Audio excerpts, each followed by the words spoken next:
Hello, everyone. How are you? Here's my group F, the smartest group of all, right? I said the same thing to groupies, so don't get excited. I can't pick sides. I need to push a button here. Okay. You know, we since, you'll notice I'm wearing the microphone, so I am starting to record. So I will put these sessions up. It takes a while to process them, but generally speaking, they're up the same day. You'll find a link will appear on the same day as I record it. So if you wanted to review something from today, you would go to Thursday, and you would find the link there. And it will begin with the word screencast. Screencast is a word we use. We basically podcast with illustrations. So it's not a video cast because it doesn't have my face. But you will, in the video, you will see anything that appears up on this screen. That means you don't have, worry about, whether or not you have the resource I'm using, because everything I use is right here. And then underneath, you find a link to that video. Now, it's not expected that you would be sadistic enough to go home and watch the entire hour or 80 minutes again. That would be pretty sick. What you want to do, you want to scroll through it and find to refresh your memory or whatever you need. Okay. Number two, you may have noticed some of your colleagues throughout Europe walking around with a little gray flash. A lot of the other LCs. Why are you going to sleep so fast? Okay. Yeah, gotta fix that set. Some of your colleagues have these because the other LC instructors have passed them out. And I had that option as well, but I'm going to tell you why I didn't pass them. You all have access to OneDrive. And if I give you a flash drive, you have access to a flash drive. Let's put files on both for a moment. And if I lose my flash drive, I lose my files. I can't lose my OneDrive, and I can't lose my files. I can lose access to it if I forget the password. Which one? Yeah, I will give it a flash drive. I have them in my desk. We're going to use them in operating system because we have some specific things we do with flash drives in operating systems. But the last is to use a flash drive that looks the same as everyone else's. Store all the most important files you have, okay? Plus, you'll see one, you'll go, I lost mine, and there'll be like 3 or 4 in a basket somewhere. Lost, right? And what I taught you yesterday about putting a flash drive into a computer that you don't know what it is? We don't want to do that because people drop these flash drives out there somewhere. You'll pick them up, put on software on your computer that you don't know is going on your computer, and all of a sudden, they're watching you through your camera. So, your choice, but I'll go with the cloud computing option. Guess what we're going to be talking about today? Amy, did you have a question along the way?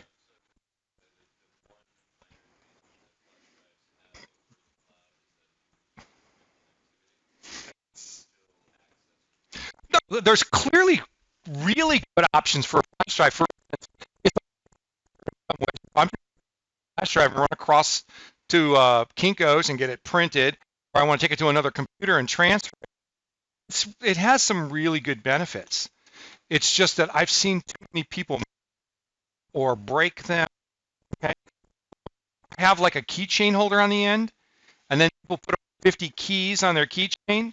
So the computer, and after a while, the flash drive starts to bend, and then all of a sudden it breaks a connection because there's a solid connection there, and then it doesn't work So there's lots of reasons why, and people walk away and leave flash drives in the computers, not remembering to take them out. So, I mean, they are wonderful devices, and some of them are so small you can't even see them. Okay, when I plug in some of my flash drives, you can't even tell they're in the computer unless you look really close, see a little tiny bump off the side. Okay, so just be aware of that, and don't be afraid to use them. But remember, you OneDrive, and you also can create a Dropbox or a Google Drive or a mega file drive that you can use as well. Okay, all right. So now, questions? Anybody? I no. No, it doesn't. In fact, it's the most basic of flash drives. It's 8 gigabytes, which is a pretty good amount, not a great amount. And it doesn't have any hook or thing for a strap or anything. So, sometimes you can wear them around your neck or your wrists or something. It's cheap. They're in my desk. So if you guys want one, catch it in the break or afterwards, and I'll give you one. Yeah.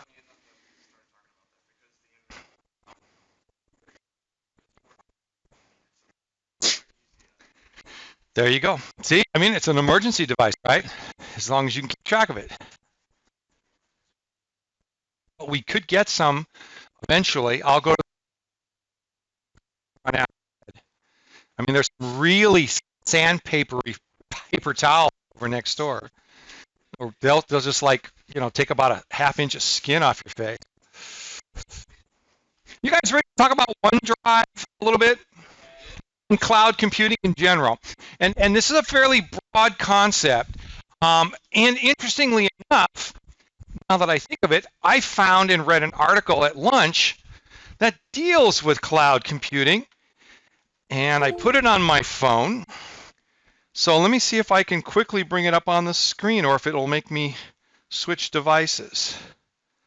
Let's see. Will it override? It will, sort of. Oh, it split the screen with them. That's kind of interesting. So, but I don't like what it's doing. It's a little dark. So let me take this one off and see if that'll help. All right, there we go. So now you can see my phone. Isn't that fun? All right, I can make anything on my phone show up on the screen. Okay, so let me. Whoops, I wanted to be there. So let me go to that email. It says, "Did you know how to use the cloud backup?" Now, this is of course referring to using cloud storage as backup. But what I really liked about it was the way they defined it. All right, so let's go down here.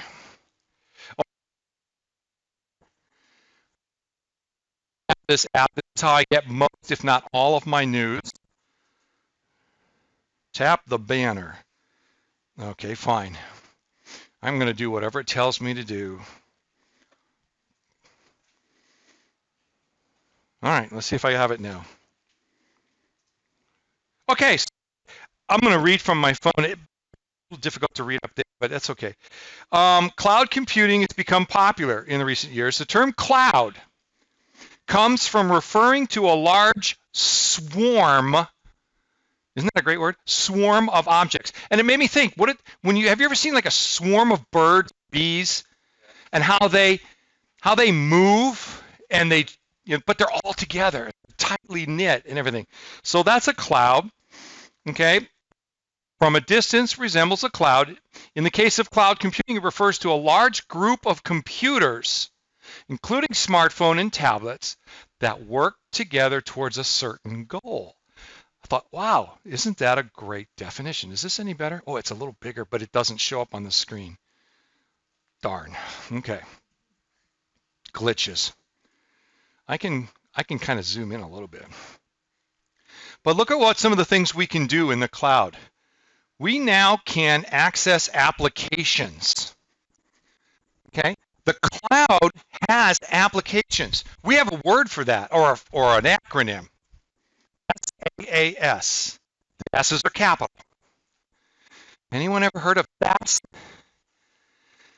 Software as a,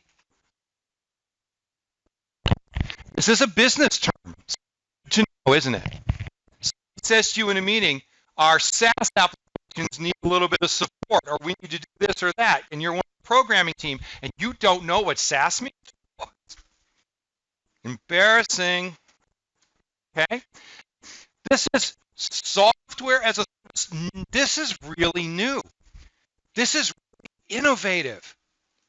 You were growing up and going to school, software was something you downloaded and installed on a computer. Maybe not even downloaded. Maybe what you had to do was put in a disk, floppy disk, a CD or DVD, okay, maybe even a flash drive. Okay. So now you can use it to collaborate. That means that France and I can write in the document at the same time. I think the two of us could do that with a piece of paper and 2 pens. I think, yeah, no, that's fine. Give me but the computer can handle all that chaos. All right. And also you can collaborate by writing something and then leaving it there for others to come and add to. Wikipedia, right? There it exists for the whole world. And for a simple price of $0, you can sign up. Sorry about that. I talk with my. You can sign up to become a Wikipedia editor, and then you can go in, edit, and contribute to documents, which is why we don't like it as a primary resource. Okay, shouldn't be used as a primary resource is like firsthand. You tell me something, I know it's true because you told me and I trust you. Wikipedia, you told him something, and these guys changed it a bit. Now I'm reading it, and I don't know what your original intention was. So, got to be careful of that. All right, so we can do that. We can store content. We can monitor devices. It's the cloud that makes it possible for the refrigerator to send you an email telling you need eggs and milk. Did you know they can do that? Okay. This is called the little o, capital P, capital I, little o, capital P, another term. Internet of Things. Why do we call it things? Because they're things. I mean, they're almost undefinable. I mean, think about it. A coffee maker that's connected to the internet. Okay? An iPad in the kitchen that's only used for cooking and news and looking things up. A refrigerator that has a camera that looks and sees an empty space where you normally keep the milk and says, guy needs milk. Okay. Internet of Things. Is that what you asked? IoT. Little o. IOT. I and T capital. Okay. Sorry about that. We can use it to communicate. How many of you do finances on your computer, but it's not stored on your computer? Anyone? I do. TurboTax. I used to buy the program and install it on my computer and did my tax. Now, I use TurboTax's online service, and they store all my records for me. Okay, you have to decide, your own personal level with privacy, right? But I figure if this is the stuff I'm sending to the feds and the state, it's having them store it's not a big deal. And they also have an incredible reputation for security. Incredible. Quicken has been around, Intuit has been around for many, many years. They have not had problems with security. So that's a good thing. Okay, not every company can say that. Colin Powell can't say that. Did you hear? Why do you think his email got hacked? He became a target, didn't he? Because of he got involved in the Hillary Clinton email stuff. And so make very curious how these things happen. Who's next? Who's get their email hacked? Okay. Okay. Did you hear about they think that the Russians have hacked medical institutions records and are pulling up files on our Olympic athletes to show that they were given a pre to these drugs legally that they feel that the Russians didn't get? What kind of a world do we live in when stuff in the cloud and we know more than we might otherwise have known? It's an interesting dilemma.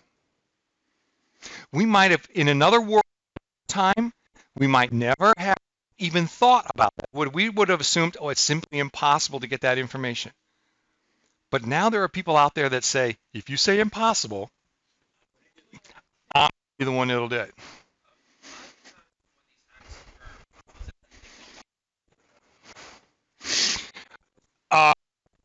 If you come see me at the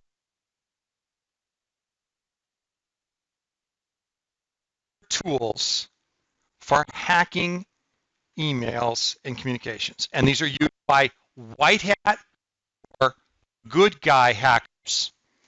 So these are special programs that do certain brute force hacking, where you saw this maybe in TVs and movies, where they start going through numbers and letters and symbols until the first one clicks in, and you wait until it finds something that matches and it clicks in. Yeah, like a brute force. That's where we keep throwing data at the computer until it says, I give up, here's the password, I haven't heard that term. That may be true, but I haven't heard it. Yeah, okay. So cloud computing lets us do so many things. Your identity is in the cloud. Because if a government if the feds or are putting their stuff in the cloud, you have a grocery card that gets you discounts at the grocery store, right? So every time you go in and use that, what you bought, when you bought it, and how much of it you bought. Now, you have that information for everyone who goes in your store. You can do predictions. Okay, the obvious would be, well, people seem to buy Halloween stuff if we put it out in April. April, right? I mean, Halloween comes out in what, August now or July? They learn our behaviors, they learn our dispositions. But where's that information? It's all in the cloud.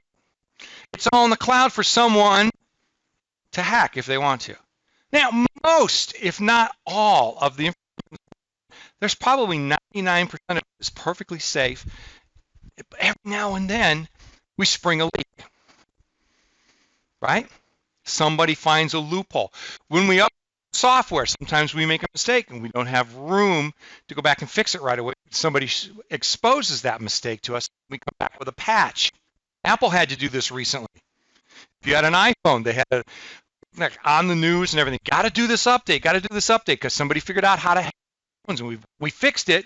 But if you don't update, you might be the person that gets. All right. So, cloud computing is used for everything from hosting your pictures, running complicated functions and calculations, okay, to backup. And it's backup that I think is the most important thing. As individuals, we do not have a way to protect data. It is affected by power. Turn the power off, what happens to some data? Okay. Short-term memory in your computer, RAM, only works when there's power. Well, guess what? That's kind of the way it is with a lot of devices. You can't read a drive without power. The data doesn't disappear. RAM disappears not because RAM can't hold the information. It's told to erase it. It's get it. So when the computer starts up the next time, it's empty and can be loaded with the most important stuff. But it's basically the same type of memory that we have in a flash drive or on our phone.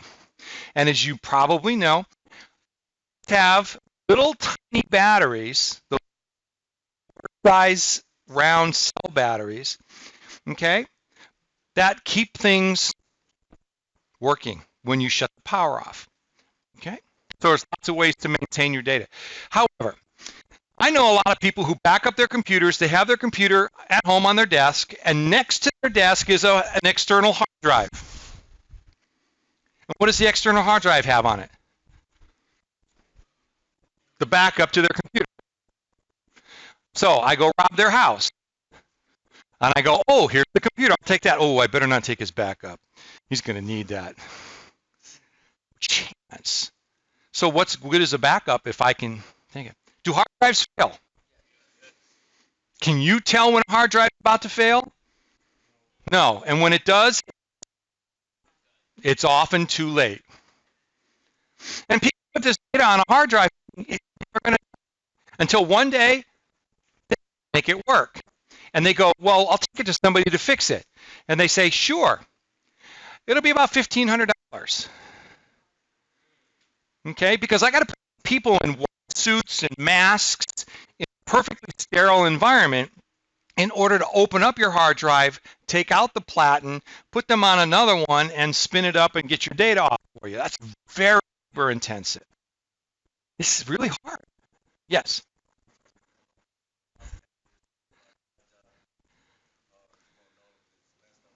Right.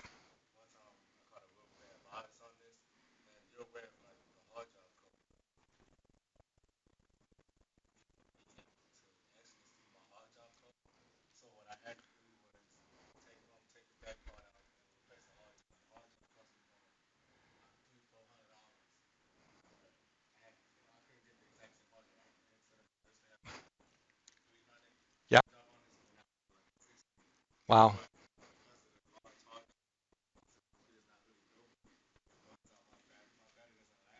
That's true. Yeah. Yep. Okay. So back today, if you're going to do it right, you should put it somewhere where you can eliminate the failure options. The cloud is still a computer with a hard drive that can, with me? Here's the thing. They're checking.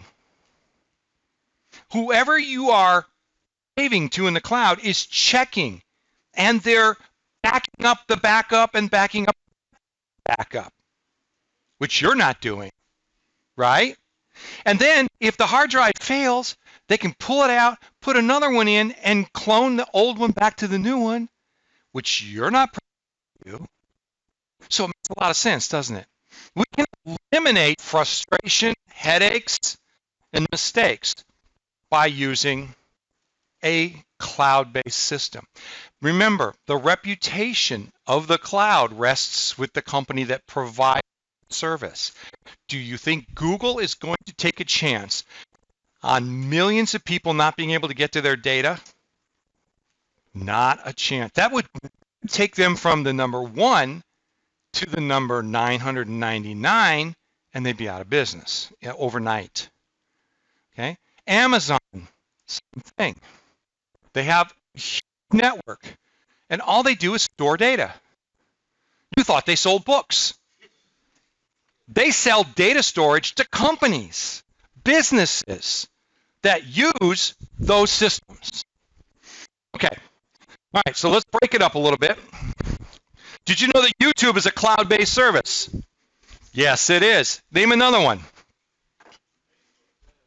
Facebook is a cloud-based service. Square, which is a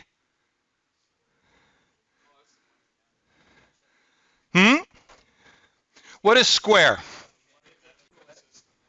Okay. The truth is, where'd Air Server go? No, it just went down. Hold on one second. What what service can you think of that is not cloud-based?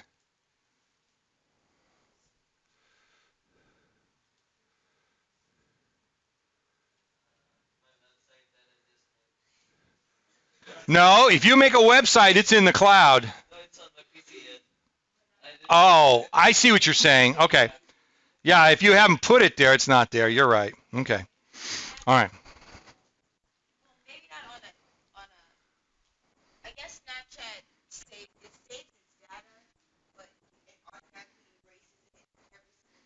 Right. Want to know the truth? No, that's not entirely true. But although this is a fairly complicated topic that I'll go through a little bit of it with you. When you put something in the trash can and you empty trash can, is it deleted? Good. It's not. You know what happens is you're a piece of data. And you're a piece.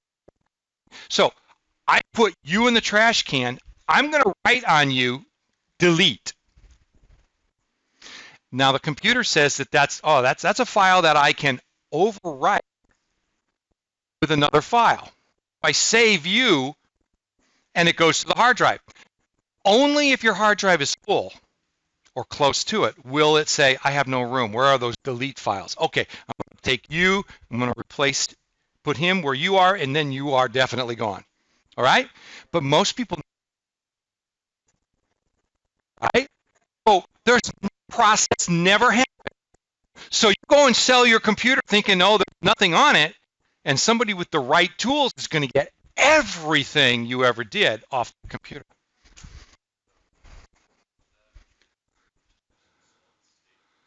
Right.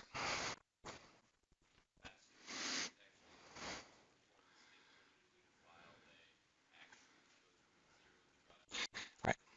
That's a setting you have to select with those drives. And what Ramey's referring to, the file can be deleted. It's not like we can just erase it. File is made up of data, zeros and 1110000. The way we erase the file is to switch everything off. A 1 is on and a 0 is off. So every time there's a 1, we write 0, and it's like all zeros. Now that file is unreadable. It's gobbledygook, right? So if I come back and put in a few more 1s, but they're different ones, now I can read that file. Remember, everything on a hard drive is ones. If I switch one tiny number from a 0 to a 1, the file can't be read. That's simple. Okay? All right. Let's watch it. I noticed some people had a really big lunch, so I want to make sure that I don't lose you. What is cloud computing? Cloud computing is a revolution in how computing power is delivered to business. My bad.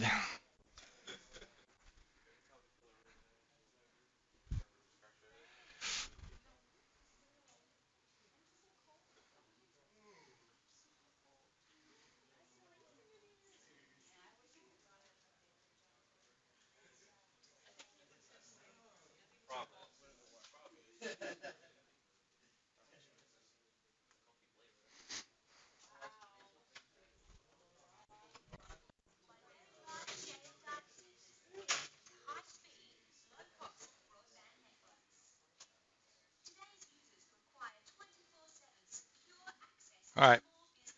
I'm going to start it over. I'm going to try to start it over. Okay. Here we go. Here. Come on.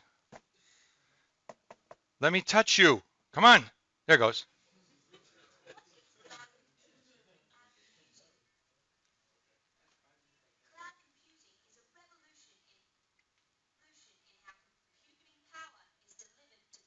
What? Give me a break. Okay. Hold on. Okay, Bob. if I do that, I can't make it larger. All right, hold on. I had it the first time. Okay. This is very frustrating. Come on, show me the video. Yes, thank you very much.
All right. So what did we learn from that? Anyone want to share? What did we learn from that video? There were some new terms. There were some new concepts. Raising your hand. Right, right. The cloud takes advantage and provides services. So let's relate that to the real world. Let's say that Europe is a business, right? We're just getting, and we decide, well, we're a technology business. We're going to need some things. Let's start with infrastructure. That means I need computers. I need a network. I need servers. I need switches, like right over here behind Brandon. I need devices, don't I? And they cost money. All right. Oh, I build all this, buy all this, put it in my building, and now what do I have to do? Not, what do I have to do with this info? Let's stay on infrastructure for a second. What do we have to do to support that infrastructure? Power and people. Why do I need? I need them to make sure my equipment works. I want them to fix it when it doesn't. I want to tune it. I want them to keep it smooth. I have to invest not just in hardware, but people. I have IT specialists. I have to have help desk specialists. I have to have all these people that are all in charge of the infrastructure. That's even my business, is it? My business is selling widgets. And I don't know anything about that infrastructure. All right. Now we have a platform. PC is a platform. Mac is a platform. iOS is a platform. Android is a platform. Which one do I pick? If I don't know that stuff, I need people. Okay? And the more people I need, the more cost it is for me to make widgets. So now I have my hardware infrastructure. It's probably PC like I'm sitting here in front of right now, and then all of a sudden, what? What's the next layer? Software. Now, software free? It can, right? There's free stuff out there. So I have a choice. I can go with open source or free software, which is unsupported, which means I have people, more people, right? Or if I buy the software, pay their people to help me. Starting a business can be very expensive, and I haven't even made a widget yet. Okay? Oh, someone comes along to me and says, well, instead of you putting in servers, you can pick any computer you want. It doesn't matter if it's Mac, Apple, iOS, or Android. And here's what we'll provide for you for this money, this fee. You can use our servers to store, move your data around. And I think immediately, wow, that means I don't have to air condition that room, and I don't have to pay people to take care of my pay that against the cost that they're charging for the service. Okay, and now I'm thinking, well, what do you mean I don't have to buy software and I don't have to install it? I don't have to maintain it? Now it's starting to sound pretty good, isn't it? It's one stop. Everything is there. So if I am a business, this is a pretty sweet sounding idea. Pretty sweet. And you could see the advantages of it. Now, not every business is doing this because some businesses were around before the cloud, weren't they? So what did they invest in? Infrastructure and people. So if they were to switch to the cloud, they would put some people out of work, and they'd have a lot of equipment they'd have to get rid of that's worth nothing on the open market probably. But there are reasons to keep infrastructure working. Your costs have already repaid themselves. The return on investment. My investment was $1 million, but over a period of time, I've sold $2 million worth of widgets. Okay, right now. may not want to switch to the cloud, or I may want to do it gradually, a little at a time. Can you explain cloud computing to a 5-year-old? Come on, you can do it. Do it. Explain cloud computing to a 5-year-old in their language. Yeah. Yes.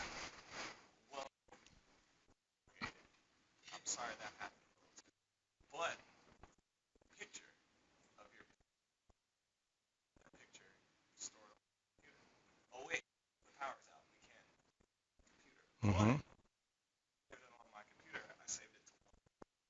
Mm-hmm.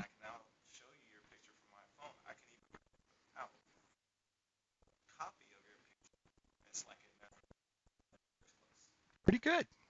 That was really good. Yeah. Yeah. Yeah. See, you're going to learn from me that I will sometimes explain things you were a 5-year-old, but you hopefully don't know it. You don't feel like a 5-year-old. And I'm not doing it to make you feel like a 5-year-old. But if you think about the power of communication, people can come to you and ask a question and you can explain it. You can sense how much information they need.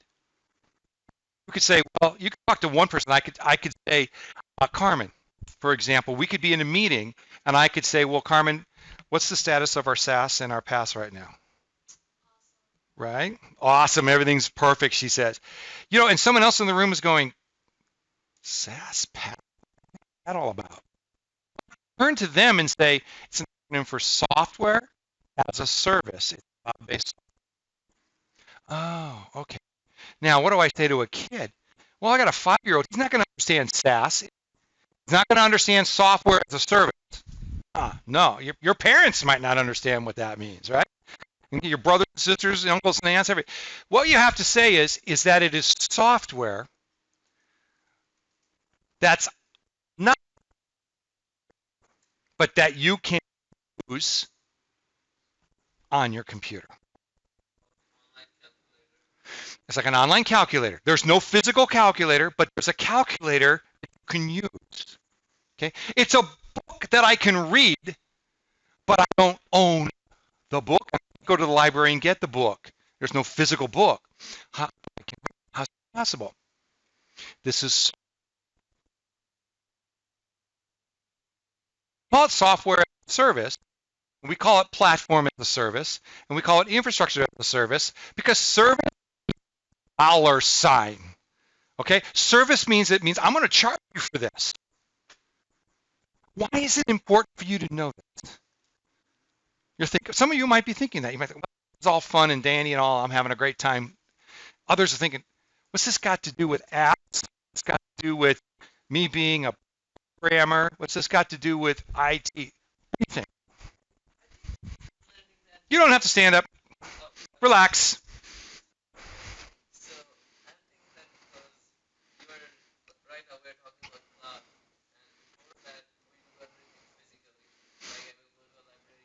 Right.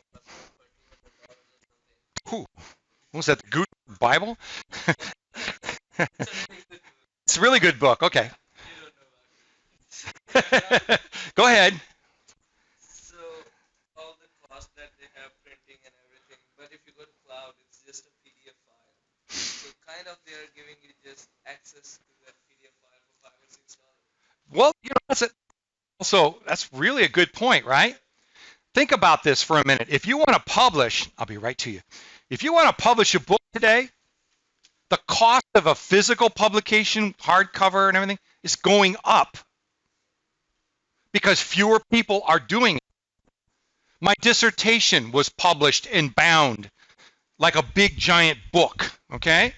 More like an encyclopedia, but and it cost me. I had to pay for that, but also put online so that people who wanted my dissertation, you can't just go to a library. Not every library my dissertation and put it on their shelf like a book, but they make them available digitally.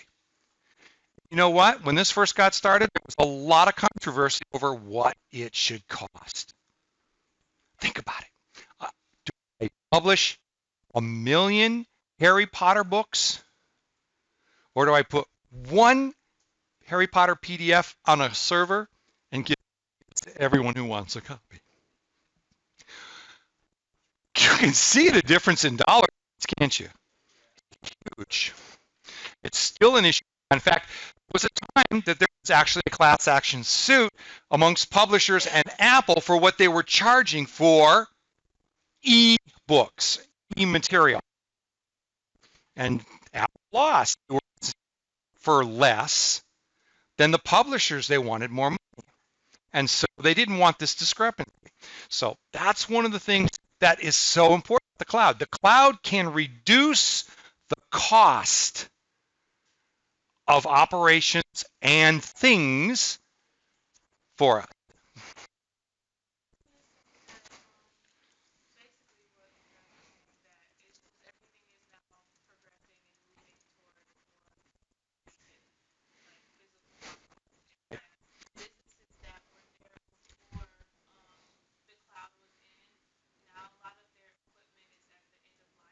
Yes. You picked that up from the video, didn't you? That's it. That's very good. Well, that's insightful because that was mentioned in the video as well.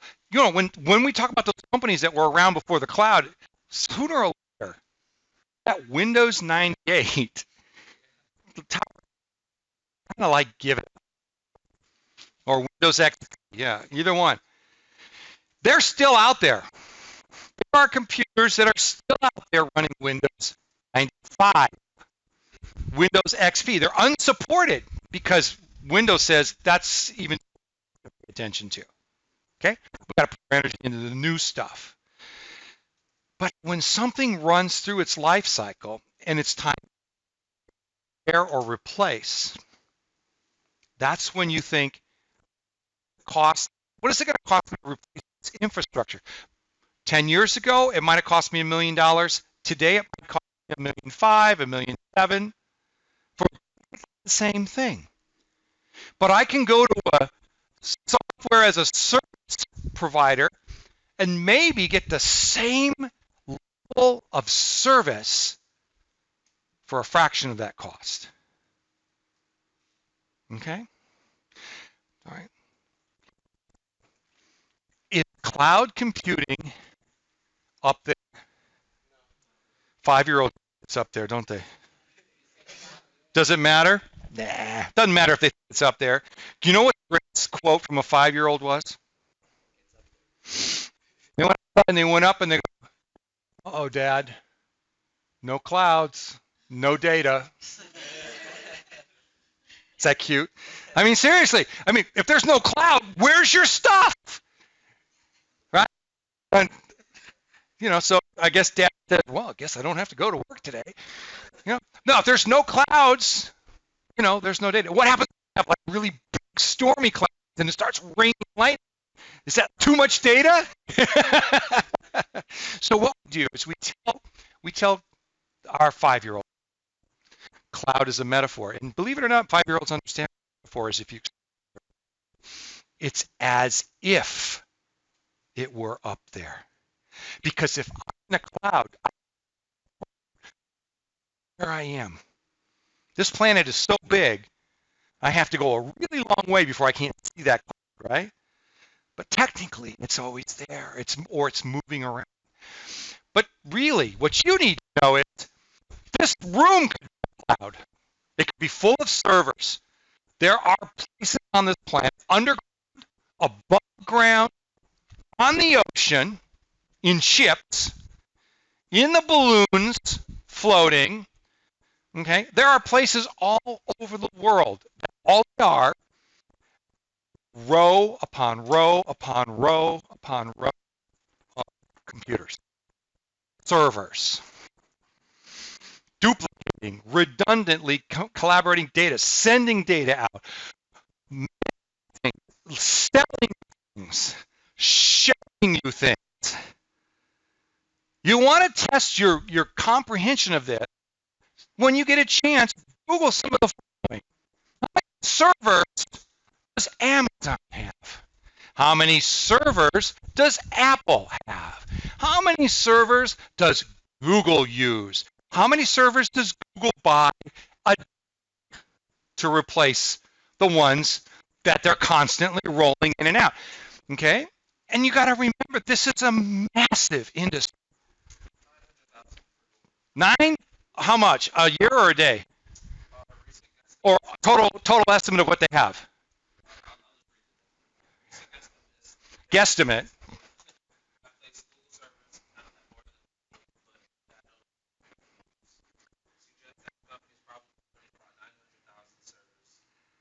Okay, did you hear what he said about energy use? They know exactly how much power a server uses. So they go to Google's power bill and they use that information to calculate. Machines are being run based on that power, about the lights and the other things. But nonetheless, Google doesn't tell us. They don't want us to know. These are trade secrets. Because if Google said, well, we actually have 3 million, and Amazon says we have 900,000, doing better than you, that's pretty good. So it's a trade secret. Think about it. A million computers to handle how many billion people are on the planet? What was that?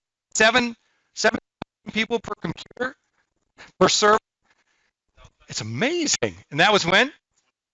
Oh my God. Well, we know that's got to be changed then. Yeah, yeah. It's a massive amount. Okay. So if you're a company that makes computers, you're not going out of business anytime soon, are you? No. Company makes right of them, right? And people say, how come hard drives fail? Well, when you're punching out 1 million a day, there's the odds that one of them's going to have a flaw go up, right? The fact that yours doesn't fail is something less than a miracle when you're producing.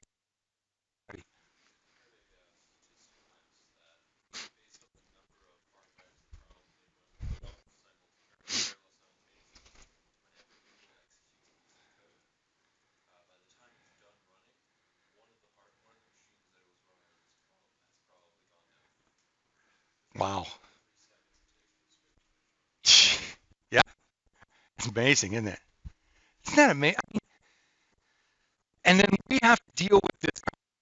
Data is, how fast does data travel? Speed of light, which is what? Speed of light. Anybody remember? 186,000 miles per second. 186,000 miles per second. So is it any wonder that when I save a file to the cloud and that cloud happens to be in Uzbekistan, that it gets there at the same time and comes back in a second? I mean, Uzbekistan is not 186,000 miles. That's how fast this stuff travels. And the only way infrastructure. Remember, the internet, I know I'm throwing stuff at you, but you don't mind. The internet is actually computers, hardware, servers, and wires. The web, or the World Wide Web, is content, web pages, websites, and so forth. So when we talk about the infrastructure of the internet, sometimes it's good wires and sometimes it's bad wires. Sometimes it's new wires and sometimes old wires. Sometimes it's fast wires and sometimes it's slow wires. So depending on what comes, that's when your data. Any questions about cloud? We've pretty much tackled it. What's the most important thing you can do right now in the cloud? Backup. Every person in this room could up a way to back up your computers or devices to some cloud-based entity. Macs can set up iCloud, iOS can set up iCloud, Androids can save to what, Google Drive?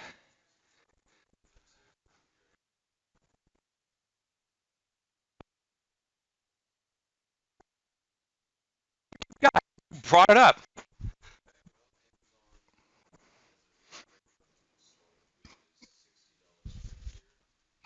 Okay, that's unlimited storage, right?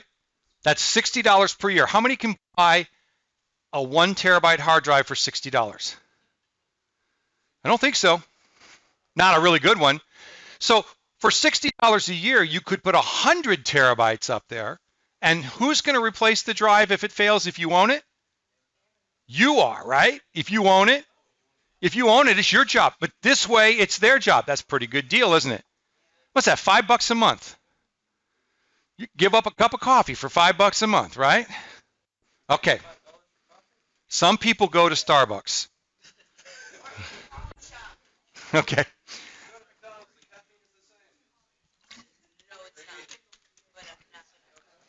Okay. So you found unlimited at Google for $60. I have 1 terabyte and I pay $12. So it would make sense for me if I needed it. Remember, it said in the movie, you pay for what you used. So you can, the nice thing about this is, here, let's say you go out and buy a 250 megabyte hard drive, megabyte, right? And all of a sudden you fill it up. What are your options for expansion? Buy another hard drive. You can't just go in there with an air and go, and all of a sudden you got a 500 gigabyte hard drive, right? But the cloud does that. The cloud can take somebody on a computer, literally takes a slider and goes, bzzz, oh, you're now at 4 terabytes. You're now going to be billed for 4 terabytes, and we're going to make more money, and you have 4 terabytes worth of space. You can't do that yourself. You can't do a little slider on your 250 and make it a terabyte or 4. So that's another advantage to cloud, right? If you need more, you'll pay for more, but it's so easy to do that. Now, what actually happens? They don't actually inflate the drive. What they do is they move you to a larger hard drive by copying your data over to the bigger one. You could have done the same thing. Oh, I'm going to go out and buy a 4 terabyte hard drive. Now I'm going to copy everything off the 250 and put it on the 4 terabyte, and then boom, 4 terabyte. But that's a lot of work for you. And frankly, we might make a mistake. Right. That's right. And so many things that can go wrong. You want to take the risk out of it.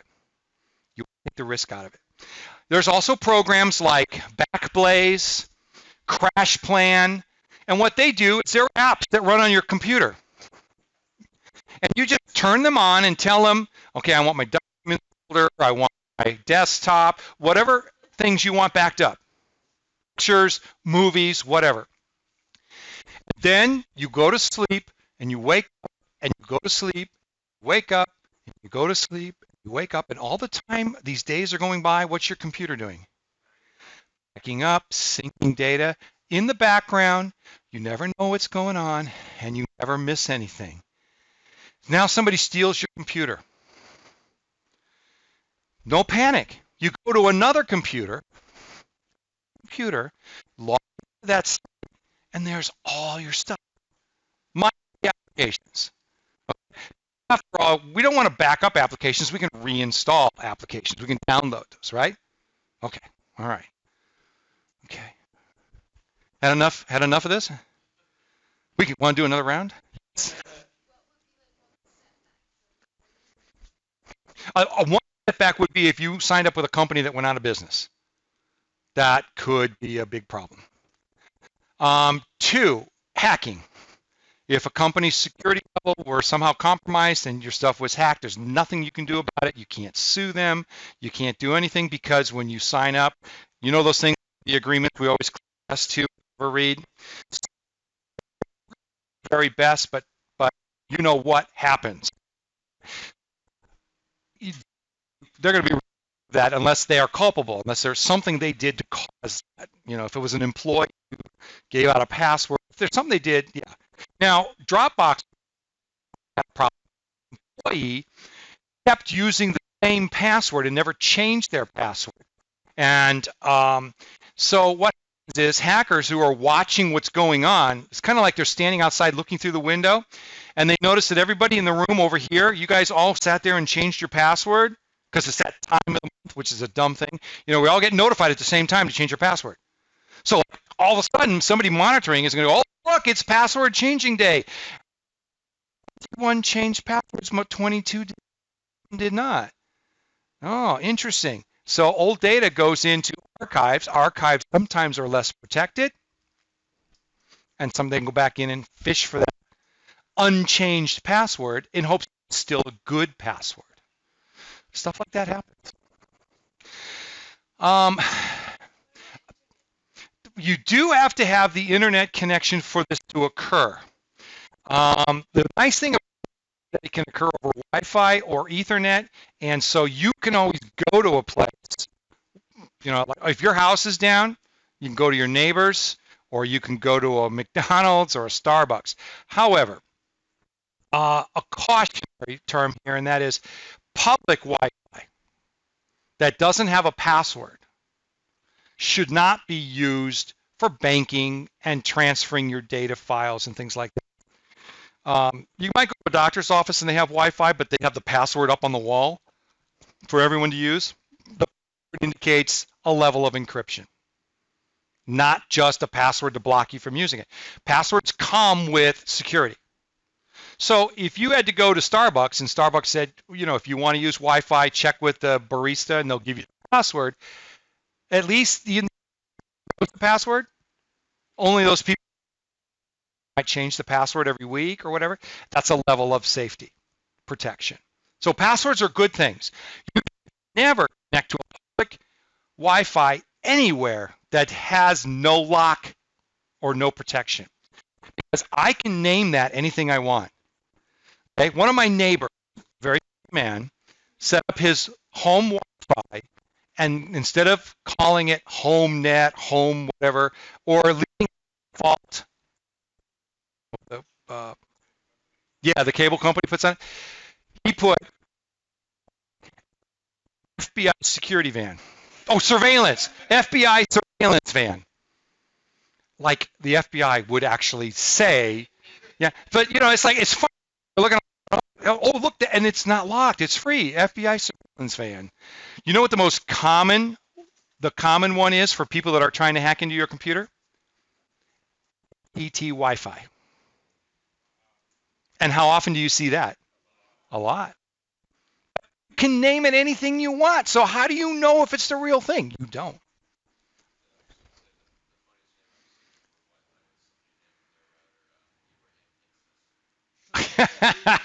That's good. That's good. Yes.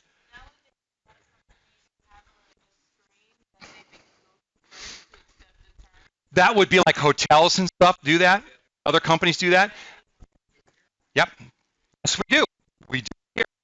If you are on the guest Wi-Fi or the first time you go into the student Wi-Fi,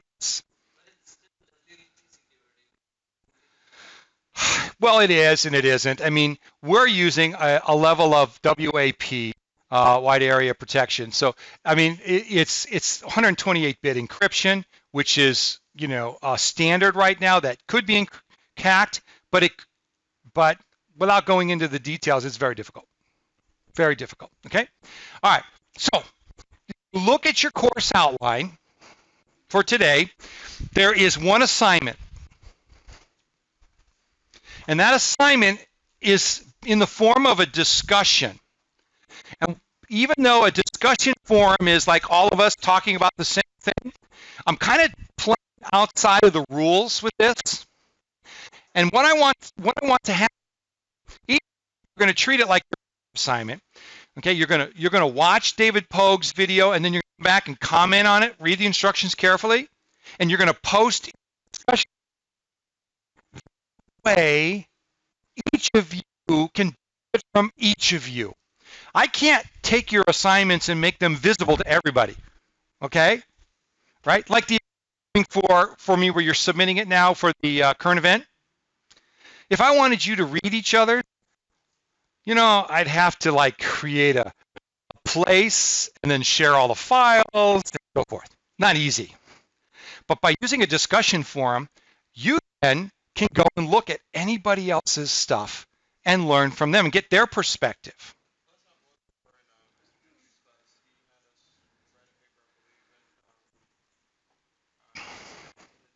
Right. Absolutely. Anytime I do an assignment that I want you all to see each other's work, this is really the only tool I have. It works pretty well because you can upload video, you can record your voice instead of type. There's lots of fun things you can do if you're willing to try. What, Carmen? The video upload or the video? It's a link. It's a link. So look for a link that you follow to go off to a website where the video is. Okay? All right. Now, this isn't due for a week. This is due a week from today, which means some of you might forget about it for a week, and I don't want you to do that. The reason I'm putting so much time is to give you a chance to watch the video and think about it. Don't feel rushed to respond. You can even talk to your friends and other classmates about it, share ideas. And then when you post, you're posting your best possible, right? The best commentary, the best everything you have, and that way we can all share and enjoy each other. Now, let's see. I wanted to do one more thing. Are you on the assignment? Okay, go to the bottom for me. And so, all right. Okay, go back. Okay, to the bottom. Back down to the bottom. All right, so click where it says write a comment. Good. It didn't come up in there. I wonder why. I thought we had it in there. Okay, it's not there. Okay, so when you want to submit, what do? Go down to the bottom where it says comment, right? If you click in that field, all your editing tools will pop up. And in those editing tools, you will find that you can do bold and italics, underline, stuff like that. And there's one over there. There's a spell check that may or may not work. But you see at the bottom, the first one is a way to add a file. The second one is a microphone, or a link. The second one, you can create a hyperlink. The third one, you can link to a resource like a web page. And the last one is audio or video recording. Literally, it can use your laptop computer to record your face and an audio as your submission instead of typing. Do I allow that? Oh my gosh, yeah. Who cares? You got to have a little fun once in a while, right? Okay. Plus, if you're sitting there talking, spell check's not an issue. Grammar might be. Okay. So don't slip into, don't forget to switch code here, code switch. Don't talk like you're talking to your yes, you got it. Okay. All right. And just remember, there's a 5-year-old somewhere listening. Okay, and it's me. Okay. I want to make sure that the way you explain things clear and fun. Sometimes when we use metaphors and similes and whatever the other one is that starts with an A. Analogy. Thank you. It comes from Akila. Yeah, when you use those things, I mean, they're very useful tools.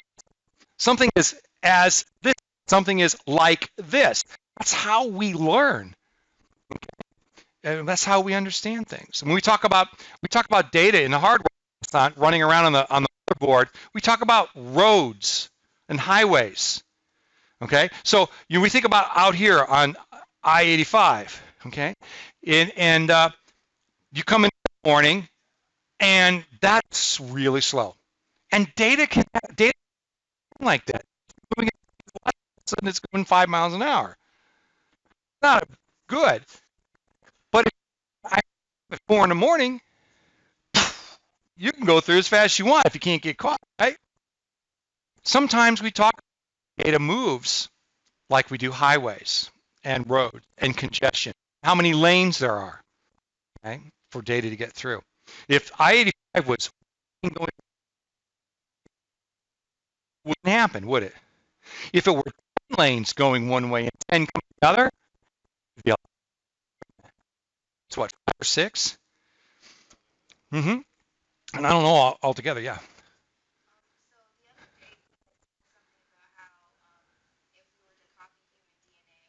Yes, 200 times.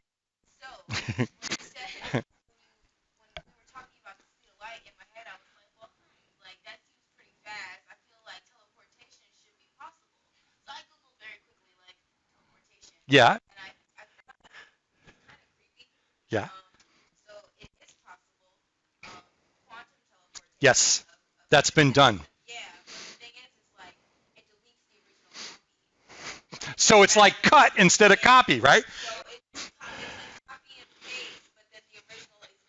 That's cut and paste. Right. That means it's not non-volatile, and that could be a problem. And so, do we think about Star Trek, right? And they're beaming from one place to another. Once the beam starts, if it doesn't finish, you're gone. Whereas in Star Trek, they cheat a little bit because then they kind of pull it back and save you. But the truth is, what happens in that quantum environment, and they're really talking about things smaller than a cell and atoms being moved, is literally particle distribution at the speed of light. So, yeah, but they also have proven that something can be in two places at the same time, and therefore, if I'm in two places at the same time and I touch my left shoulder, it simultaneously happens in the other place at the same time. Yeah, so they've done that as well. Looking up. Of course. Yeah, I just yeah, that's true.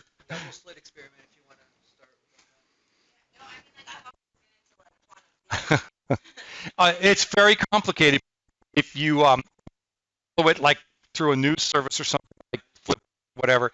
They kind of talk to us like we're 5-year-olds. Makes it easier to understand because I read that stuff all the time because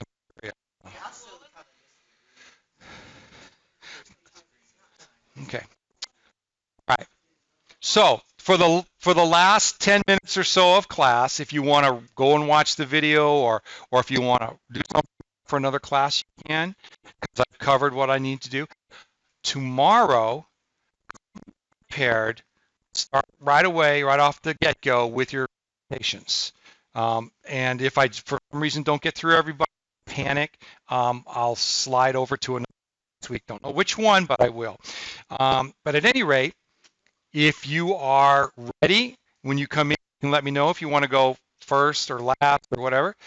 You're going to want me to bring up a web page or a video, put it in an email and send it to me. I'll hold on to it. And then when it's your turn, I'll go to that email, just pop in the clicks and bring you up to whatever you want to show. Or put it on a flash drive or put it in your OneDrive or okay.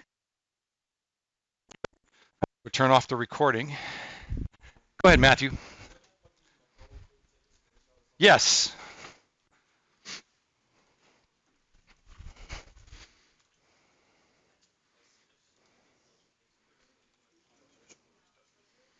Mm-hmm.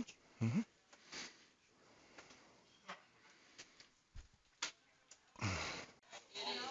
Okay. Here we go.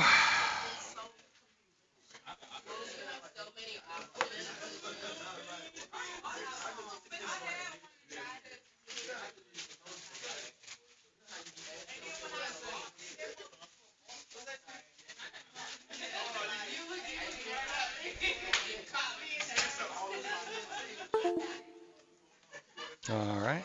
We're still getting set up. Looking for. There we go. And that is still on.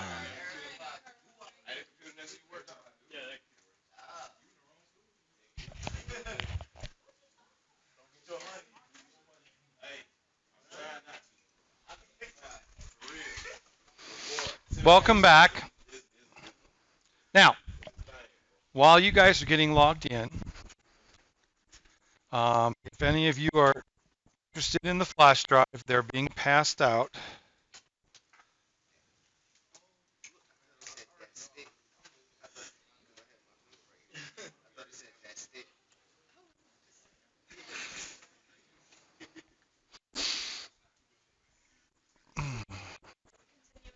Yes.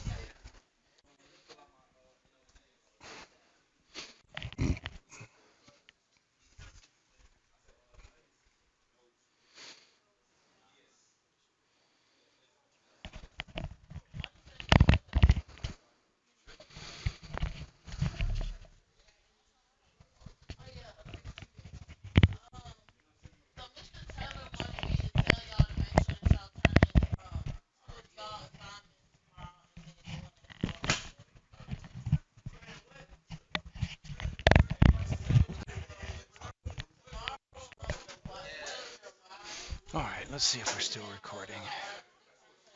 Are we still recording? Yes, we are. Okay. So 2 minutes and 15 seconds in.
Okay, folks, thank you very much. When you get to be older, one of the things you occasionally do is correct yourself. And some of you were smart enough to catch that I accidentally reversed serial and serial and parallel. Let me try to make that clear, and please make adjustments in your notes. Parallel communications going in two directions at a time. That makes sense, doesn't it? Should have had an alarm going off. Serial is communications in one direction at a time. All right, so I brought this up. There are two types, PATA, also known as IDE, and serial, which is the most common one used today. So you would ask yourself immediately, if parallel lets information go in two directions at the same time, wouldn't it be faster? Okay, let's answer that question. And the reason isn't so much that that's the case, it's because there's an increased data transfer speed. So apparently going in one direction is faster than going in two directions at the same time. Let's use a metaphor of a highway. Okay, if I've got two lanes going north and two lanes going south, okay, I've got traffic moving in both directions. Well, what if I had four lanes going in one direction? That would be faster. Okay, I mean that's the theory, but let's look at the actual application. Parallel does transfer speeds of 66, 100, and 130 megabytes per second. So SATA comes out and says, let's up the game a little bit. Now we go to 150, 300, and 600. That's a considerable difference.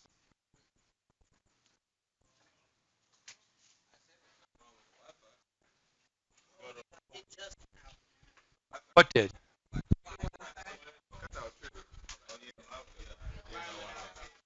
Everybody's Wi-Fi? What does it say? Okay, pause for a second.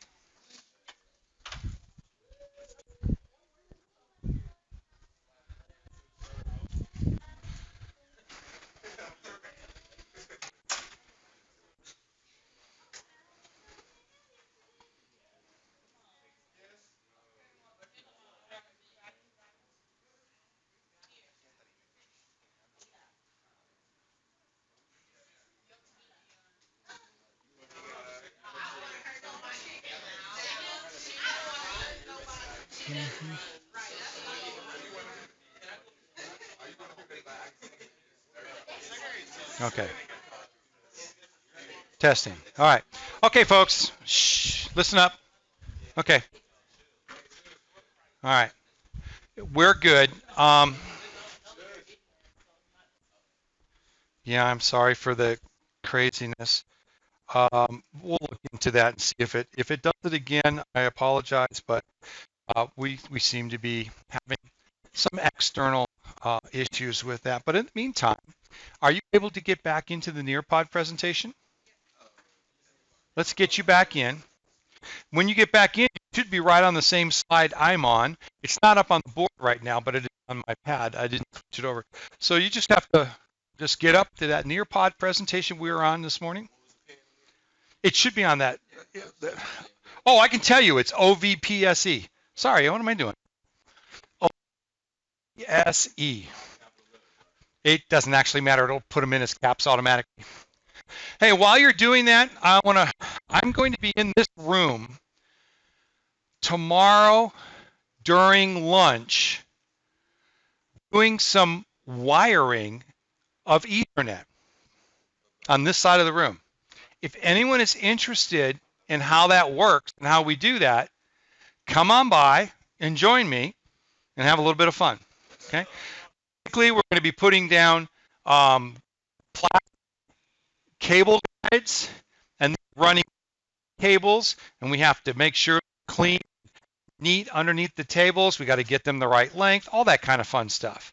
We'll do whatever we can, and we'll be doing that tomorrow at around 11:30 or so. If you're going to eat, please eat before you come in, okay? And then we'll see what happens. Eventually I want to get this whole room hardwired so we can get away from that crazy Wi-Fi that we have. But this side of the room, we're still waiting for them to pull some Wi-Fi cable through. And if they don't get here soon, we might just do it ourselves. Okay, everybody on board? All right. Okay. I'm showing 17 of you currently in. It also tells me who's not only in, but who's actually paying attention. The thing is about mine, if you decide while I'm walking and I'm standing up here, if you switch over and start checking your email in the middle of this, you change from green to red on my screen. So right now, I've got 1, 2, 3, 4, 5, 6 reds. Actually, you know what? You must have logged in and then logged in again, or that's stuff from this morning. It looks like everybody's current. I still only have 17 though. And they're 4, 10, 14, 18, 19, 20. Yeah, everybody's here. So still need a few more names in here. So the screen we're on says drives and their cables. This is where I left off making my mistake. Let's be clear one more time.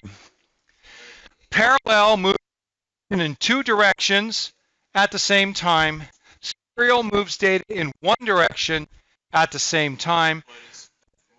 There is an opportunity to be faster than PATA. So PATA was never upgraded. Once SATA came along, they said, look at that tiny little cable compared to that big ribbon cable. Why do we need that big ribbon cable in our computers? We don't. We'll go back to SATA. Plus, it's less expensive to put little tiny plugs on a motherboard than big plugs on a motherboard. Plus, there's less space, right? SATA was on all kinds, except when I say it the wrong way. All right. Drive, floppy drive. Who can even remember a floppy drive? Hey, fantastic. You remember the small 3 1/4 inch one, right? How about the 5 1/2 inch one? How about the 9-inch one? Yeah, believe it or not, there was a 9-inch floppy. It was big. That's kind of where the floppy came from, because the smaller they got, the less they flopped. Or what? Well, floppy drive reads floppy disks. Yeah, that's the mechanism that reads it. Okay? All right. A floppy drive has sort of a film disk in it that's much like tape in a cassette. Okay, so it stores magnetic energy. Okay, and again, zeros and ones. So is the serial NTA, is that still the most popular drive? Yes, definitely. Right. So if you look at this one, you see there's a PATA connection for floppy drive. See that? How many pins there are? It's a 32 pin.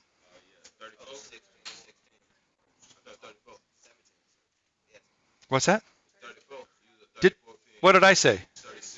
Oh, I must have just misread it. 34, yeah. Okay. And you can plug in up to 2 different drives, floppy drives if you wanted, or a floppy and a hard drive. But we don't use those much anymore. In fact, first off, there are no floppy drives anymore. If you want a floppy drive for any reason, you have to get a USB floppy drive and plug it in, because there's no place for a floppy drive. There's no connection for it in today's modern computers. But will you experience a floppy drive out in the field? Oh, it's possible. Anything's possible. Flying saucers are possible. I said flying saucers. Yeah.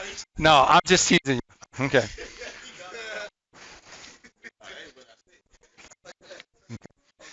Now, the next slide. This is really important. You guys are doctors, right? Doctors of computers. And a doctor hopefully will not come in and work on you, especially a surgeon, without becoming sanitized or safe, right? You expect that they're going to wash their hands really well, and they're going to wear masks and everything to protect you. How do we protect computers? What's the most damaging thing that can happen to a computer?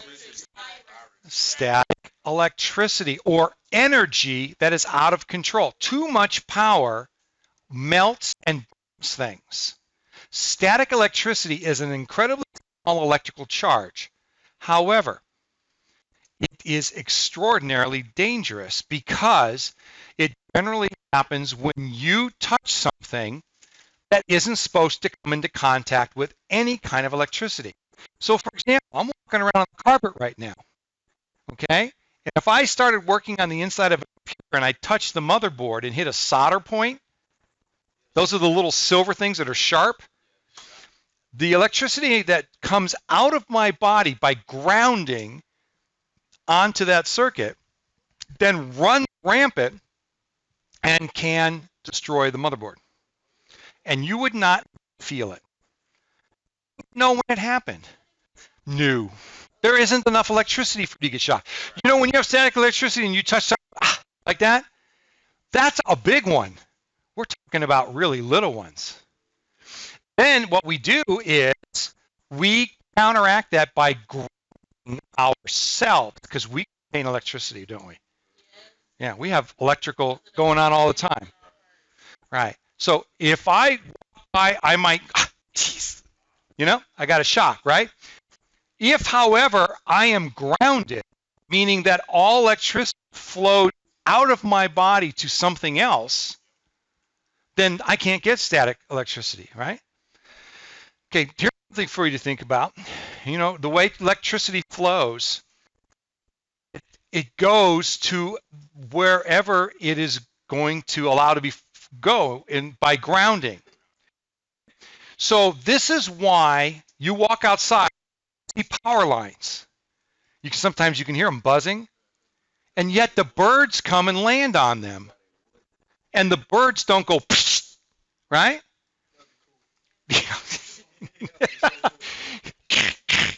Okay, the reason the birds don't explode is because they're not grounded. If the birds had 1 foot on the wire and 1 foot on the ground, yeah, yep, the energy just flows through there. There's no way for that electricity to go into the bird because, well, they can over the years that can wear away. Over the years that can wear. What happens in a storm when those wires come down? Can you just pick them up because they're insulated? Would you? I wouldn't. Because if they ground, then they're sparking or there's a lot of electricity. What are you standing on? Ground. And if you're grounded when you touch that, then the flow stops going out of the wire and goes through you instead. So what if you jump? Nope, not gonna happen. Everything that goes up. Okay. So ESD. ESD is a term is an acronym you need to know. ESD, electrostatic discharge. It is very dangerous. We correct for it a number of ways by having something called an anti-static pad or a wrist strap with an alligator clip that clips to something that grounds us. There are devices which are weapons which are designed to send out an electromagnetic pulse that can do the same kinds of damage. It's not electricity. What it is an energy charge that overpowers existing equipment and shuts it down or destroys it. Yeah, they've used those in war. Yeah. Well, of course they do. That's the best place for them. Okay, let's move on. So when we protect our equipment, we wear a ground bracelet or a grounding mat. And also, if you've ever bought RAM or a hard drive or any electronic component, it comes in a sort of a green bag. This is an anti-static bag. So with devices in the bag, it's pretty safe. Because you cannot conduct electricity through the bag. However, before you reach in and grab it, you are grounded. So one of the things you want to avoid is wool carpet. You want to avoid cool winter days where the humidity is really low. Okay? And or you work on, those would be tile, linoleum, and wood. Well, wood sometimes does, yeah. Temperature, it's more a combination of cool temperature and humidity. There's a high incidence of. Okay, good question. All right. When passing a circuit board to another person, you need to be grounded. Now, why a circuit board? What's the big deal with a circuit board or a motherboard? What's the big deal with that? What is it designed to do? Move around in it, right? It's the perfect transfer my current. If I have anything in me and I touch that board, it's going right out of me into the board. Okay? Leave components in the bags until you're ready to use them. Work on hard floors, not carpet. Again, don't work in a cold and dry atmosphere if you can avoid it. So, for instance, if it's cold, you probably want a humidifier to kind of put some more moisture in the air. In your home in the wintertime, and it's low humidity, everywhere you electricity, everything. Okay, it's the conditions of cool or cold weather and low humidity. Water or humidity will prevent that. Remove packing tape and keep components away from hair. Why? Hair. Have you ever seen the balloon where you rub it on your head and then you pull it back? Right. Your hair is great for conducting electricity. Your clothing may be made of wool or synthetics that also, you sit there and you go like this enough, you're going to create a charge. Whoops, sorry. Okay, here's a picture of tools. I have a toolkit on my desk. Anytime somebody wants to come over in the pen over there, if you want to see it, you want to look at it, whatever, we'll be bringing it in when we work on stuff, and so you can see it then. They're fairly inexpensive. You could probably get a decent toolkit for $30. Okay, today they're very inexpensive. But see the kind of things like tweezers. Why would tweezers need to be insulated? They're metal. Okay, exactly. They conduct electricity. Sometimes your tweezers will be plastic instead. Sometimes you have magnetized screwdrivers and non-magnetized screwdrivers.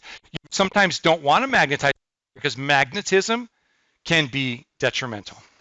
Okay, did you know hard drives, if exposed to a very powerful magnet, like something in an MRI, it literally sucks the zeros and ones right out of it. Okay, so you hear about people saying, well, you can use a magnet to erase your hard drive. Well, it's not one of those little school magnets. Okay, it has to be very powerful magnet. And it doesn't necessarily have to be the kind of magnet that when turned on, everything in the room goes, you know, not like that. I mean, magnetic power can be very dangerous. Okay, remember, what's an MRI? What's it stand for? Magnetic resonance. Right? Resonance refers to kind of like audio or analog waves of. So I mean, we're talking about something very powerful. You know, you don't go into an MRI with your cell phone. You will not come out with anything but a brick. That's right. If you have pacemakers, you can't do it. All these things, it'll erase it. It'll be completely erased. There'll be nothing on it. Well, you could turn it on, but there'd be no operating system, so nothing would happen. Here are some other tools. You can see there's gloves. That can the red thing on it. It's a pressurized air. Right, it's air in a can, except for one thing though. Because it's compressed air, you probably have known or learned that if you tilt it the right way, it seems like freezing stuff comes out of it. All right? Or if you use it a lot, the can becomes extraordinarily cold. Carbon dioxide, not O2. O2. It's CO2, not O2. So it's part of the way they compress it. And so it's a gas. Yeah, I would not do that. No. Yeah, they have a special device that propels this stuff into the can under pressure. Okay? And that's how it comes out under pressure, like air. Yes. Will this Nearpod be on? Yes. It will. Yeah. Nope. I haven't put up the user copy yet. This one I control.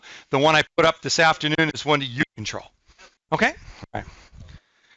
Now, here's something called a post diagnostic card. Okay? We're still in the overview stage. That's why we're kind of just briefly going over things. Sometimes there's a problem with your computer that you can't use your computer to check what the problem is. Right? Most of the time we can run diagnostic system checks. Remember, we can do all kinds of fun things on our computer to tell us if there's a problem. Sometimes we have to have what's called a post card. Looks like a little motherboard, doesn't it? Okay. And a lot of times these either plug into your desktop or they USB inside of your computer. And what they do, POST stands for Power On Self Test. So basically, everything on a computer is checked and double checked constantly. So you can't just go like the light switch. I go over there and I flip the light switch on, it goes on. If it doesn't go on, I have no idea why. Power's out, The switch is bad? I can just guess. Right. So when we have a postcard, it tells us the things that it checked and what it found wrong. So if I use the postcard and I turn on the computer and this thing lights up and gives me a code, I can use that code to look up, oh, the hard drive has failed. Oh, the motherboard has failed. Oh, the CPU is not working. I wouldn't know what it is otherwise. Kayla? It's very similar to that. In fact, most cars today, when you take them in, they're computerized and plug in a diagnostic unit. They charge you a whole lot of money, and they don't do any work, right? I mean, the computer did everything. It's like, what am I? Give me the. I'm going to give the money to the computer. It did all the work. All right. Here's something. What happened there? Did I? No, this one. Yes, BIOS. What does BIOS stand for? Yes! Congratulations. That was very good. If you didn't hear everybody, it was basic input, output, system. Now let's break that down. What does a computer do? What are its functions?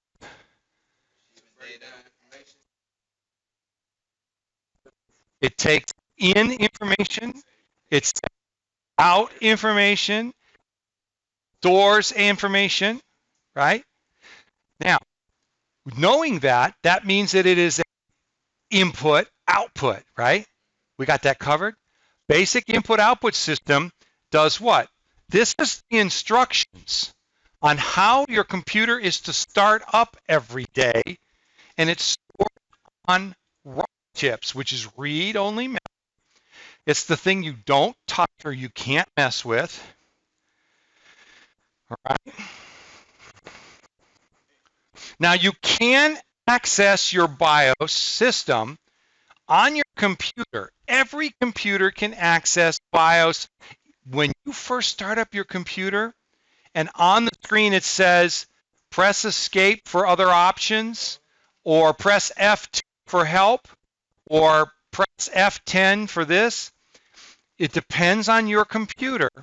Whatever it says, if you hold that key down when you first start the computer, you will go into BIOS and you'll be able to see what that's all. Okay, we're not going to do that today, but we are going to do that. Is everybody good on that? Okay. Great. Okay, notice that there's a CMOS RAM. A CMOS. Everybody know what that one is? That's a tough one to remember. Yeah, common machine. No. Somebody look it up. Somebody. CMOS. I forget what that one is. Let's see. Does it say over here? No.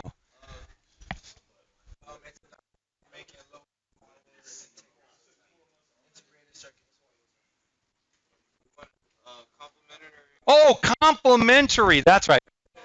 Metal oxide. You know what that means? Okay, listen. This is funny. Complementary means they gave it to you for free. Wow.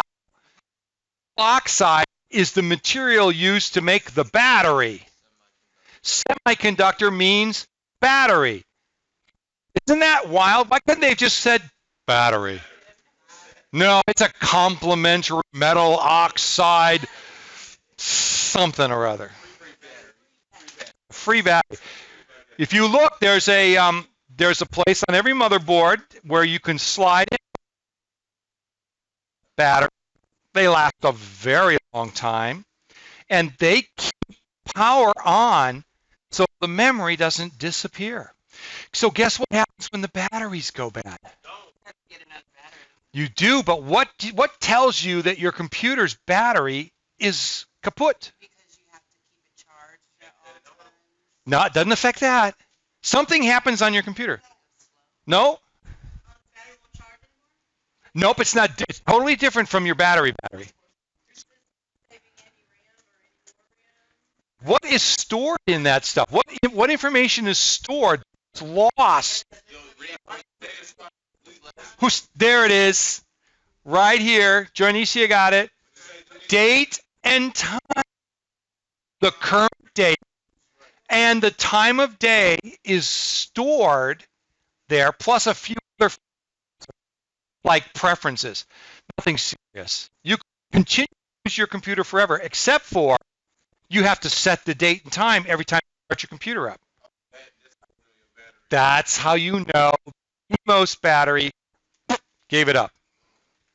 They can last 10 years before they go bad. Okay. Yes.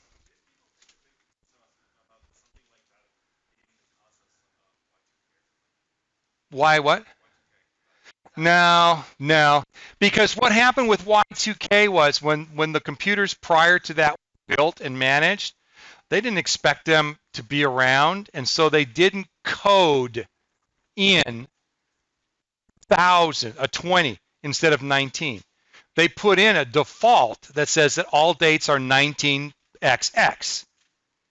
And they didn't account for over the century where it would have to change to 20. So programmers had to go back in and change that, because if it didn't, it would go back to 1901, and that could erase your bank accounts. Yeah.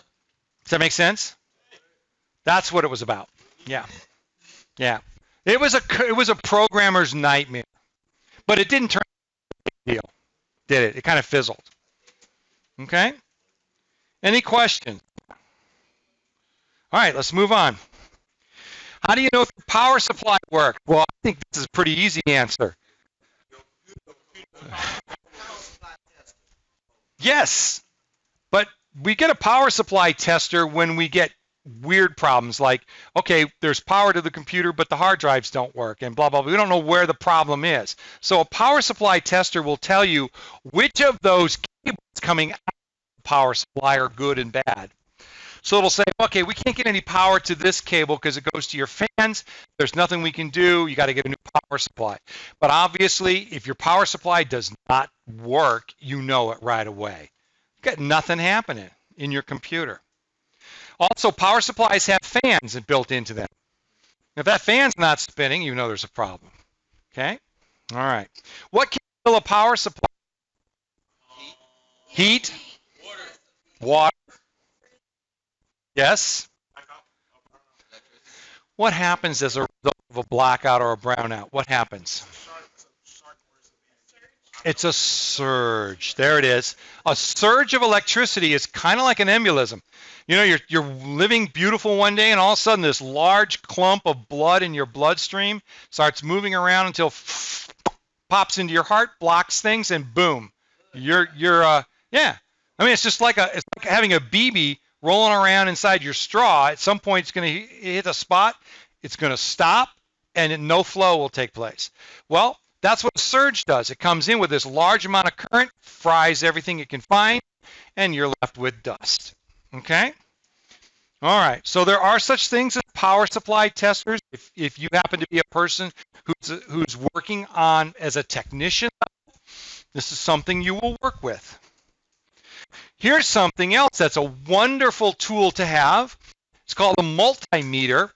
I own one, and my kids use it to check batteries to see if they're still good or not. Okay? You know how many times people have batteries lying around and you can't look at them and go, well, that one's still got a lot of charge. You can't.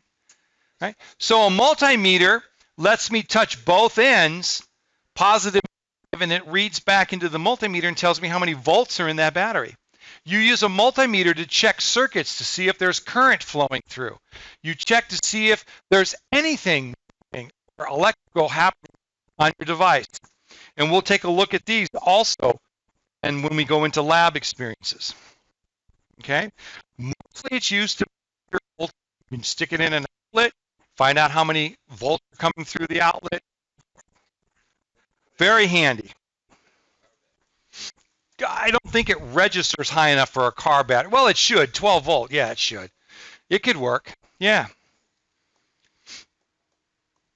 Okay, here's something else called a loopback plug.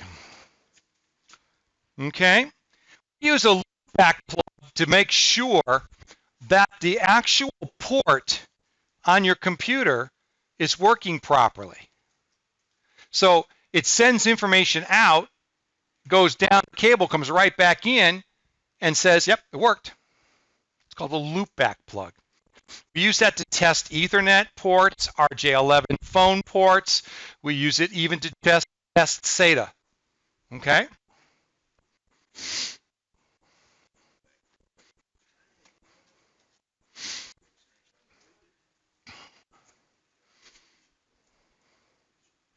It is very important to understand what your computer is made of. All right? And what to use and what not to use. For example, would we use a sponge filled with water to clean the keyboard? No. Why not? Water and electricity and components do not go well together. What?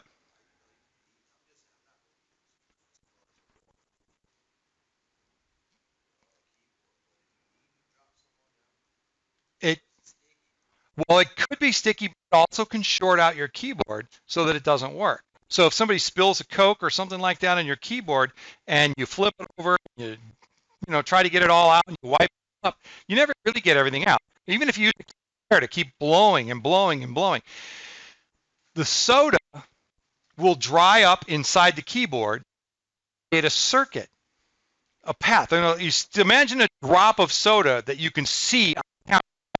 You see that.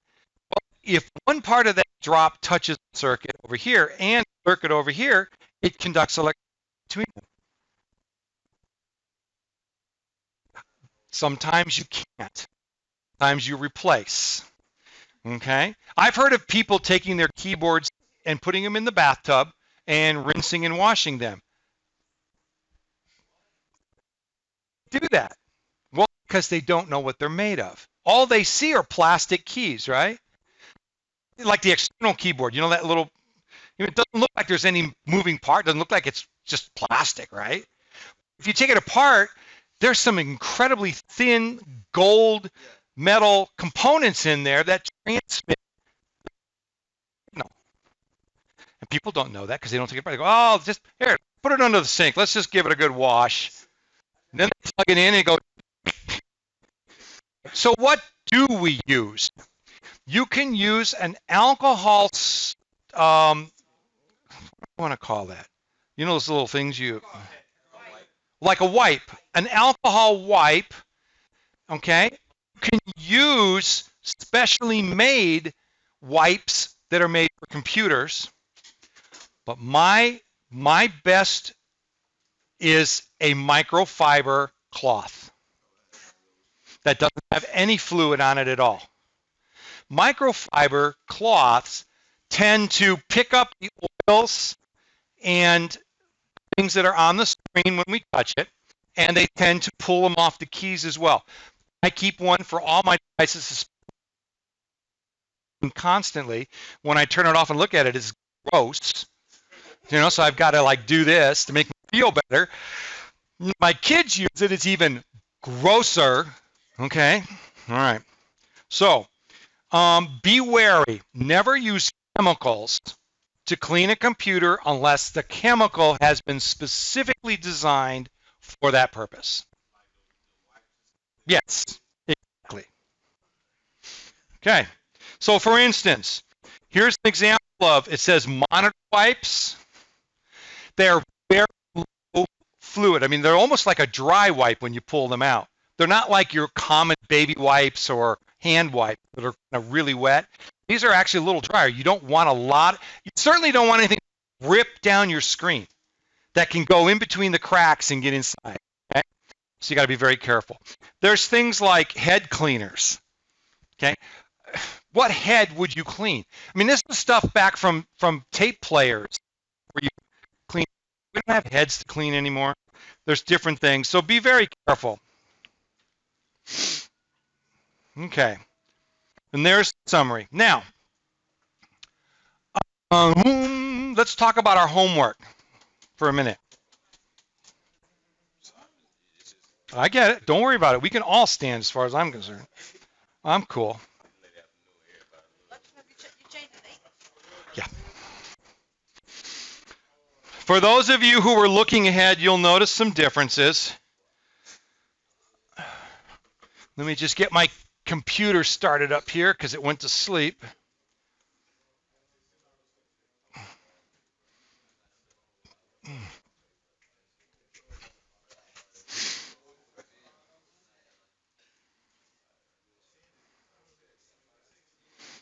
All right.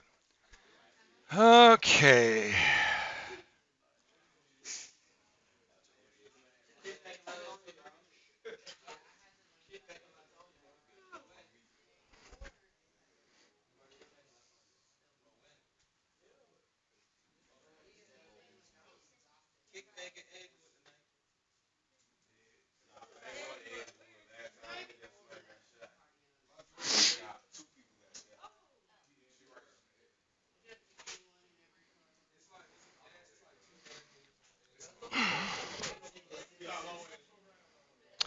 Okay, if you look under Thursday AM, look under Thursday AM, not Thursday PM, because I moved everything over.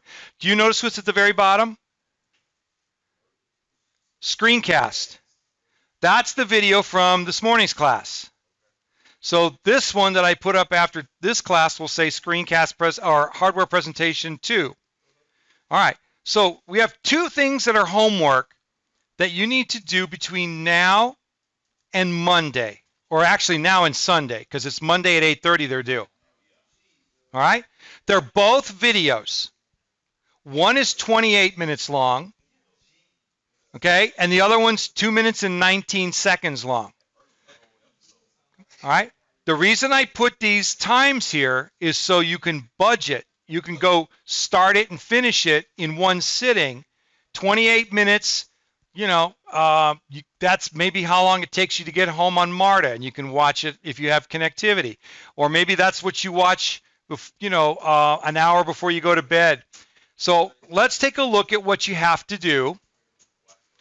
Both of these are reflections. You can see Mo's already turned hers in. All right. Okay. What you're going to do is this 28-minute video discusses and shows you how to take a desktop computer apart. Watch it slowly or watch it more than once if you need to. Okay? We are going to be doing the same thing in this class. You're going to be taking them apart, using the tools, putting things back together and making them work. You'll also need to know the name of the parts and procedures. Okay? So this is a great time to begin learning all you can and memorizing parts of a computer, Mo. What I did while Hey folks, Mo has the floor. what I did while watching the video, because the Joker is long, like it's really long. So like what I did was take notes while I was watching the video, and at first like write the computer part, Uh-huh.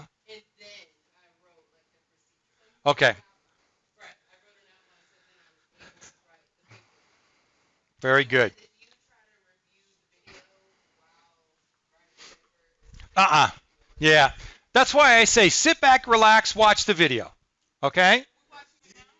No, not yet. Well, hang on. Let me finish. Okay. When you're done, you are going to write 2. That's the minimum. Or more. Leaves you room to grow, doesn't it? Okay? Paragraphs on what you have learned. So rather than say to me, okay, I learned how to take a computer apart and put it back together. What does that tell me? It doesn't tell me anything. What you can say is, I learned what a hard drive needs to connect to a motherboard. What kind of a connection? I discovered that SATA, I saw where SATA goes into the hard drive and plugs out the board. I learned how the screws hold the hard drive in place. I learned the order in which I should put the part. That's the stuff I'm looking for. Insight. Okay? It's really not a hard assignment. Here's what I want you to do. You'll click Submit Assignment at the bottom. You'll click the Create tab, and then you're going to paste your response. That means you did it in what? Something where you can edit, spell check, grammar, and then after you paste it in, you're going to click Submit. Okay? It's very specific instructions. Now, guess what? When I give specific instructions, I am grading on your ability to follow the instructions because I'm your manager, right? I said, here's what I want you to do, A, B, C. If you go C, B, A, I mean, oh, yeah.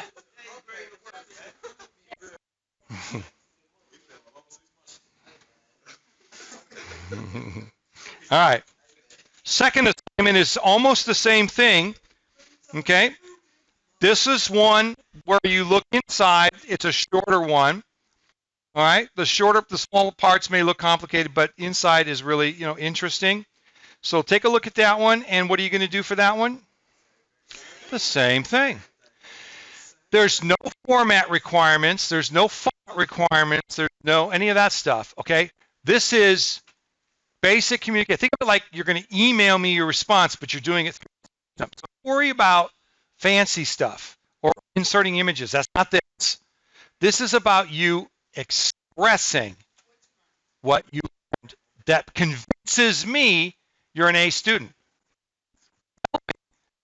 Sell me on it.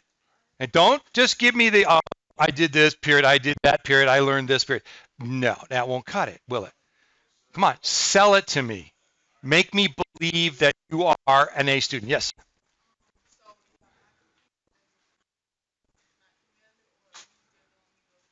Computer doesn't have what? What do you have? You can compose yours in it. You can use email, and you can still copy it and paste it here to send it. See what I'm saying? When you go in here, you can type right in the field, and then you can do it that way. But make sure you edit, okay? Because there's no editing tools in the.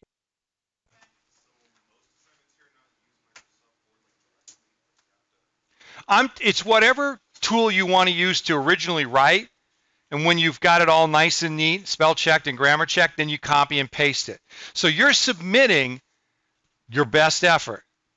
Don't have to actually go in and just start typing in the field and spend all your time there and maybe miss something.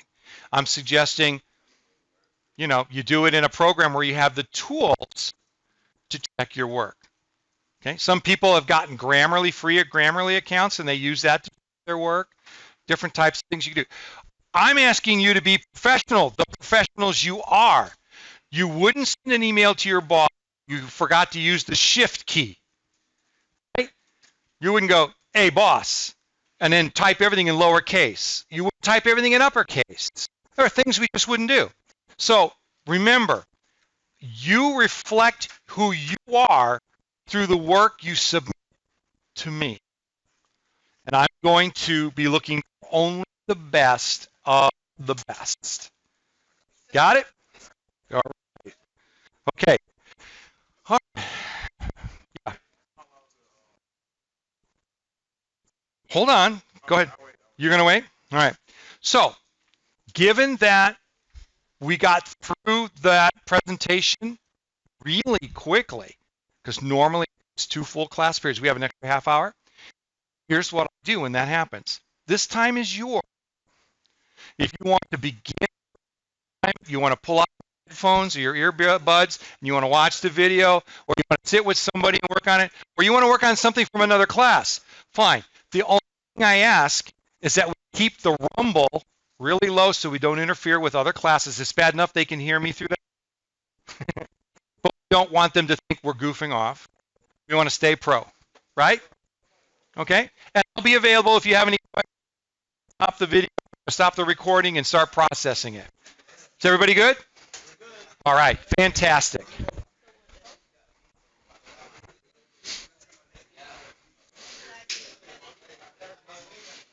Hey, don't forget that today from 3:30 to 5, Miss Ramaswamy and I will be in here for any extra help you need.